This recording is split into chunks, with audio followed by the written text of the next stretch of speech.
Hey everybody, Dr. Waters here. I thought this was a really great question, and bear with me if I'm scrolling through some notes that I made, because this is a good one. I want to make sure I touch on all the points. So I sort of look at soft neurological signs of autism as maybe those that you don't know are autism or other people don't. Not masking, but things that autism isn't the first thing that popped into people's minds. So certainly lifetime anxiety is one of those that isn't attributable to some other sort of cause or anxiety sort of thing. Being very straightforward and direct with people. I've been accused of being blunt a lot of times. I've also been accused of feeling aloof or know-it-all, which is not my intention at all. I can get kind of irritated when people are using facts that aren't true, and I have to really sometimes just resist the urge to correct them because it doesn't necessarily go over well. Finding it hard to name to others, or maybe even to yourself, how you feel. Translating your affect into words is something that we don't do intuitively well. You can learn to, but it's hard to do. So folks that I work with, or myself included, had to learn a lot about how to translate what I was feeling into words. I can certainly take things kind of at face value. So when someone is saying something to me or acting a certain way, I don't want to get caught in the gaming of it all. I just am like, what I see is what you get. So I'll go on that. And then people might say like, oh, I was only kidding, which I think is why being sort of teasing doesn't go over well with us at all.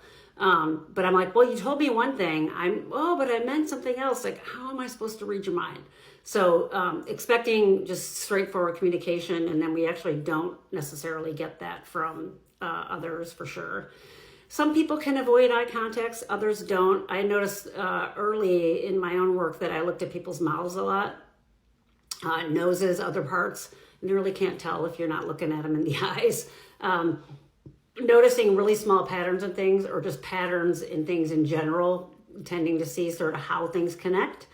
And then when you describe it to someone else, how things connect, they look at you like, how did you come up with that? So that can be used for a good purpose. I do that at work where I'm the database. I track all the data for our program, and it comes really in handy. But if you've noticed that thing that you do, having, keen interest in things, deep dives into things. I don't know if I like the word special interest, but like intense interest is certainly something that you can see.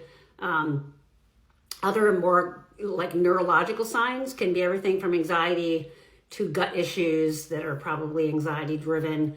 Clumsiness. I was accused a lot as a kid of just, why don't you slow down and be more careful? It's not what it was. It was having proprioceptive issues and running into things, not judging distances, some of those kinds of things.